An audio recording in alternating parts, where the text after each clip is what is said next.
If isa ka sa mga users na nag-register at active mag-trade sa OKX pero hindi sila nakagamit or hindi kayo nakagamit ng referral code, or if meron kayong ginamit na referral code, wala naman kayo nakukuhang lifetime trading discount. So in this video, ito na yung second chance yun na makakuha or makagamit ng referral code na merong lifetime discount.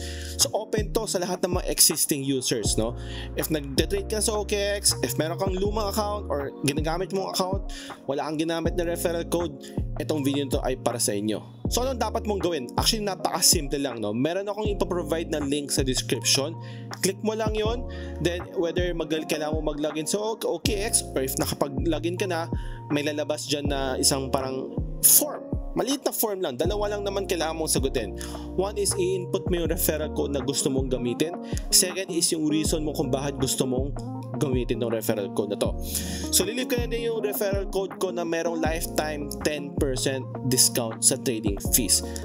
Alam mo, ang trading fees, sa mga hindi nakakaalam, every time na nagba-buy and sell ka or nag-long and short ka sa futures, meron kang binabayaran na trading fees. Iba pa yan kung gumagamit kang leverage na times 5, times 10. Ibig sabihin doon, mas malaki din yung binabayaran mong trading fees, times 5, times 10 din. Siguro kung once or twice ka lang nagtitrade, hindi mo masyadong mapapansin yung binabayaran mong trading fee. Pero kung active ka mag-trade, whether it's nag-long and short ka or nagba-buy and hold ka, kung very active ka, marami kang trades na ginagawa, pag na-accumulate mo yung trading fee, mapapansin mo, malaki-laki din ang ginagastos mo para sa trading fee.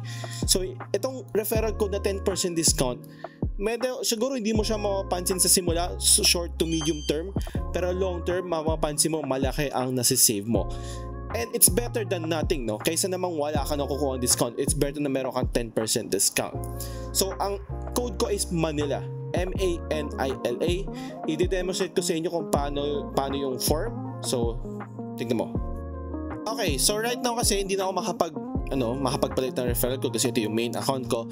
Pero ito dapat yung lalabas sa'yo kung nakapag-login ka na sa OKX. If hindi pa, login mo lang, then ito na yung lalabas sa inyo. Mapapansin mo, meron tayong zoom in lang natin, dalawa lang kailangan masagutin. Yung invite code, which is lalagay mo dito yung Manila, all capital, M-A-N-I-L-A. Then reason for joining mo, sabihin mo, gusto mo ng trading discount or hindi ka nakapaglagay ng referral code. Feel ko wala namang kwenta tong reason for joining. Importante lang kung anong code ang i-input mo. So make sure na input mong code ay merong trading discount. Unfortunately, hindi mo malaman beforehand kung may discount ba yung code mo unless alam mo kung sino yung gumawa ng code yun at tatanungin mo siya kung meron ba siyang nilagay na trading discount yun. Kasi ang trading discount customizable yan, 0, 5, 10, 15, 20, mga ganyan. But ina-assure ko sa inyo, ang Manila is 10% lifetime discount. So, lagay nyo yan. If meron ka nang ginamit na referral code, again, pwede ka pa rin magpalit. Pwede ka mag-switch over to this code. So, if ginamit mo referral code ay walang discount, pwede ka lumipat dito. Or nag-register ka sa OKX nang wala kang ginagamit na referral code or anything, pwede mo din gamitin tong referral code na to.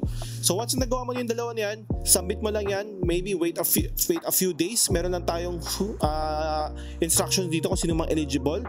Kailangan mo mag-login yung main account mo. Hindi ka broker or market maker. Basically, hindi ka big time, no? Not restricted by any regulatory conditions. I don't think kasama tayo doon. Other conditions may apply. Most likely, eligible ka naman dito. So, wala ka naman kailangan problemahin pa dito. So, once submit mo na yan, antayin mo lang for approval. Maybe a few days. Baka mag-notify yan sa mobile app mo or mag-email sa'yo.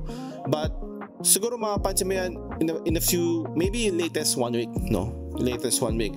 But alam ko mabilis lang siya.